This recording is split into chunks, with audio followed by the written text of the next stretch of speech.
श्री गुरु तेग बहादुर साहिब के 350वें शहीदी दिवस को समर्पित पंजाब सरकार की श्रद्धा और सत्कार से भरपूर पहल पंजाब के 23 जिलों में गुरु साहिब के जीवन और बलिदान को दर्शाते light and sound show Srinagar, Gurdaspur, Faridkot और तख्त श्री दमदमा साहिब, तलवंडी साबो से अनंतपुर साहिब तक 4 महान नगर कीर्तन तथा 23, 24 और 25 नवंबर को अनंतपुर साहिब में होने वाले भव्य समागमों में मुख्यमंत्री सरदार भगवंत सिंह जी मान की ओर से सभी को नतमस्तक होने का हार्दिक अनुरोध। आइए अपनी अटूट श्रद्धा और सत्कार के साथ इन समागमों का हिस्सा बने। ये दर्द भरी आवाजें, ये रोना धोना सुन रहे हैं आप, ये है ड्रामा, प्योर ड्रामा। वो घड़ियाली आंसू जो सिर्फ दिखाने के लिए बहाए जा रहे हैं। ऐसा क्यों कह रही हूँ?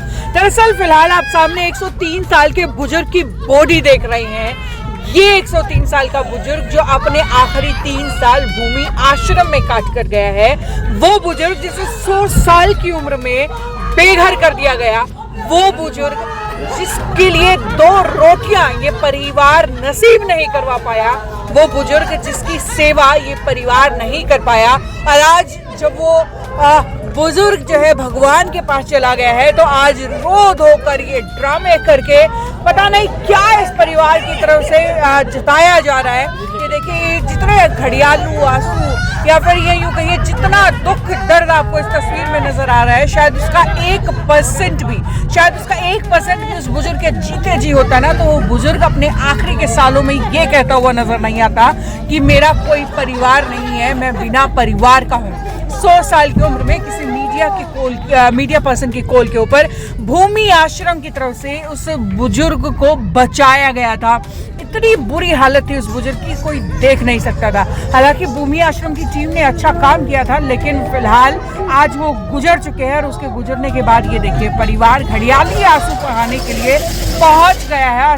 भाई, हिसार में एक बुजुर्ग 103 साल के, जिनकी मौत होने के बाद, जिनके गुजरने के बाद उनका परिवार बाहर निकल करके आता है कि जिनकी डेड बॉडी हमें दे दीजिए। हालांकि जब तक वो बुजुर्ग जिंदा थे, जीवित थे, तब तक उस परिवार ने उनकी पूछ तक भी नहीं की, और वो उनका बुढ़ापा जो है, उनके अंतिम समय की सेवा की गई भूमि आश्रम की तरफ से।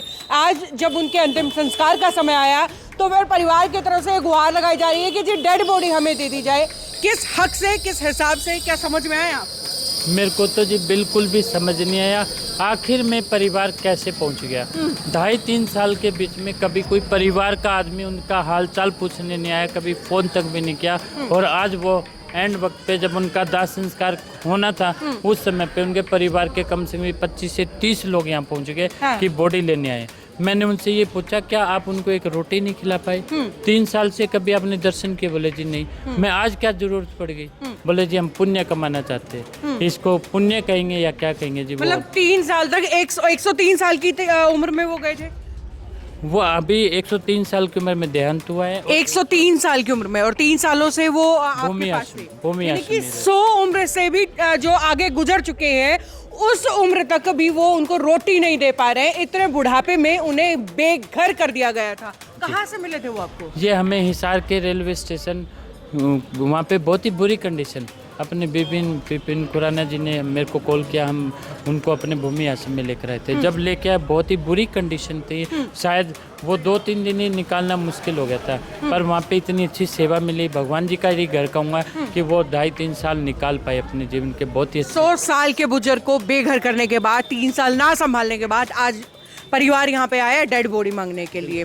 अब फैसला अंतिम क्या हुआ है? क्या बॉडी उनको दी जाएगी या नहीं?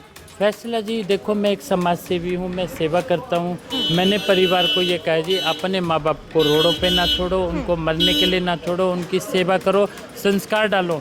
आश्रमों की जरूरत नहीं पड़ेगी। यदि परिवार वाले लोग अपने माँ बाप को, बड़े बुजुर्गों को रख लेना, तो आश्रमों की कोई जरूरत नहीं पड़ेगी। हम भी कहीं ना कहीं अच्छी जगह पे नौकरी कर लेंगे। क्यों मैं सूसू पोटी साफ करूँगा? क्यों मैं उन लोगों के दुख को हरूँगा? और इतने चक्कर काटने पड़ते हैं, हमारा खाना पीना छूट जाता है जी। तो आखिरी में मैंने ये सोचा जी, जो परिवार वाले आखिरी वक्त में आए, क्या पता जी उनको मोक्ष की प्राप्ति हो जाए अच्छे से। हम तो करते ही, यदि परिवार वाले आज भी नहीं आते तो भी भूमि आश्रम में उनका दाह संस्कार करता।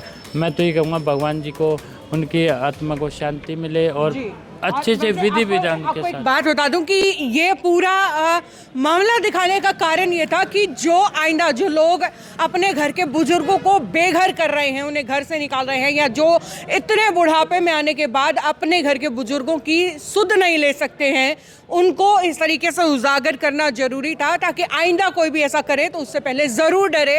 और कम से कम 3 साल इनके पास रहने के बाद जब वो अपने प्राण त्याग चुके हैं तो इतनी बेशर्मी से आकर के तो उन पर हक कतई ना जमाया जाए, ये कहते हुए कि भाई हमें भी थोड़ा सा पुण्य कमा लेने दो। हालांकि जब सेवा करने का समय था तब वो शायद परिवार पूरा गायब था, लेकिन जब पुण्य कमाने की बारी आई है दाह संस्कार करके तो वो परिवार बाकायदा सामने आ गया है। ये तस्वीरें आपको दिखाई है ताकि आइंदा से कोई परिवार ऐसी गलती करने से बचे और कहीं ना कहीं शर्मसार होने के डर से ही सही, लेकिन अपने घर के बुजुर्गों की सेवा तो जरूर करिए। ये तस्वीरें यहीं तक, आगे भी सिलसिला लगातार जारी रहेगा। देखते रहिए अंकिता सिंह।